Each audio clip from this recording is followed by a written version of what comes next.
ಶ್ರೀಮದ್ ಆಂಜನೇಯ ಅಷ್ಟೋತ್ತರ ಶತನಾಮ ಸ್ತೋತ್ರಂ. ಓಂ ಶ್ರೀ ಗಣೇಶಾಯ ನಮಃ. ಓಂ ಮನೋಜವಂ ಮಾರುತತುಲ್ಯವೇಗಂ ಜಿತೇಂದ್ರಿಯಂ ಬುದ್ಧಿಮತಾಂ ವರಿಷ್ಠಂ ವಾತಾತ್ಮಜಂ ವಾನರಯೂಥಮುಖ್ಯಂ ಶ್ರೀರಾಮದೂತಂ ಶಿರಸಾ ನಮಾಮಿ.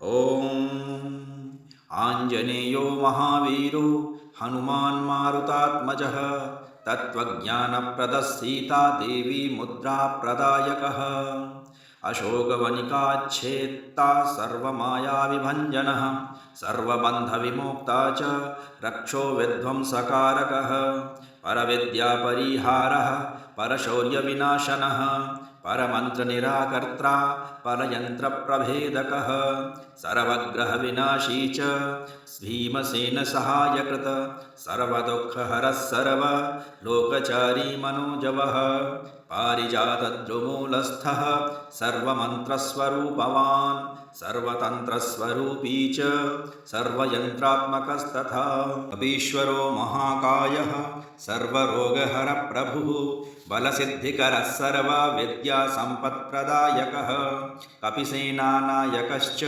ಭವಿಷ್ಯಚ್ಚತುರಾನನಃ ಕುಮಾರಬ್ರಹ್ಮಚಾರೀ ಚ ರತ್ನಕುಂಡಲದೀಪ್ತಿಮಾನ್ ಸಂಚಲದ್ವಾಲಸನ್ನದ್ಧ ಲಂಬಮಾನಶಿಖೋಜ್ವಲಃ ಗಂಧರ್ವವಿದ್ಯಾತತ್ತ್ವಜ್ಞೋ ರಮಹಾಬಲಪರಾಕ್ರಮಃ ಕಾರಾಗೃಹವಿಮೋಕ್ತಾ ಚ ಶೃಂಖಲಾಬಂಧಮೋಚಕಃ ಸಾಗರೋತ್ತಾರಕಃ ಪ್ರಾಜ್ಞೋ ರಾಮದೂತಃ ಪ್ರತಾಪವಾನ್ ವಾನರಃ ಕೇಸರೀಸುತಃ ಸೀತಾಶೋಕನಿವಾರಕಃ ಅಂಜನಾಗರ್ಭಸಂಭೂತೋ ಬಾಲಾರ್ಕಸದೃಶಾನನಃ ವಿಭೀಷಣಪ್ರಿಯಕರೋ ದಶಗ್ರೀವಕುಲಾಂತಕಃ ಲಕ್ಷ್ಮಣಪ್ರಾಣದಾತಾ ಚ ವಜ್ರಕಾಯೋ ಮಹಾದ್ಯುತಿಃ ಚಿರಂಜೀವಿ ರಾಮಭಕ್ತೋ ದೈತ್ಯಕಾರ್ಯವಿಘಾತಕಃ ಅಕ್ಷಹಂತಾ ಕಾಂಚನಾಭಃ ಪಂಚವಕ್ತ್ರೋ ಮಹಾತಪಾಃ ಲಂಕಿಣೀಭಂಜನ ಶ್ರೀಮಾನ್ ಸಿಂಹಿಕಾ ಪ್ರಾಣಭಂಜನಃ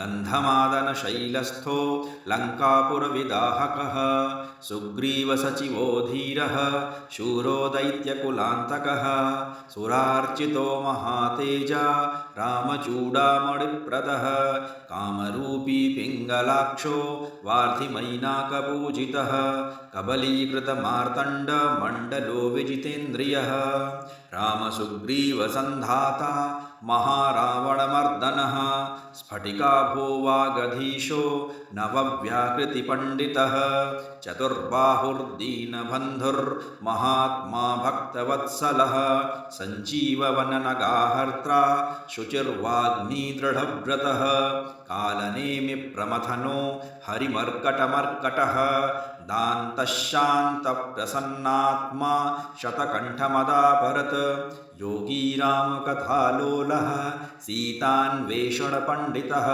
वज्रदंष्ट्रो वज्रनखो रुद्रवीर्यसमुद्भवः इन्द्रजित्प्रहितामोघ ब्रह्मास्त्रविनिवारकः पार्थध्वजाग्रसंवासी शरपञ्जरभेदकः दशबाहुरलोकपूज्यो जाम्बवत्प्रीतिवर्धनः सीतासमेत श्रीराम भद्रपूजाधुरन्धरः इत्येवं श्रीहनुमतो नाम्नामष्टोत्तरं शतं यः पठेत् शृणुयान्नित्यं सर्वकामानवाप्नुयात्. ॐ श्रीहनुमते नमः.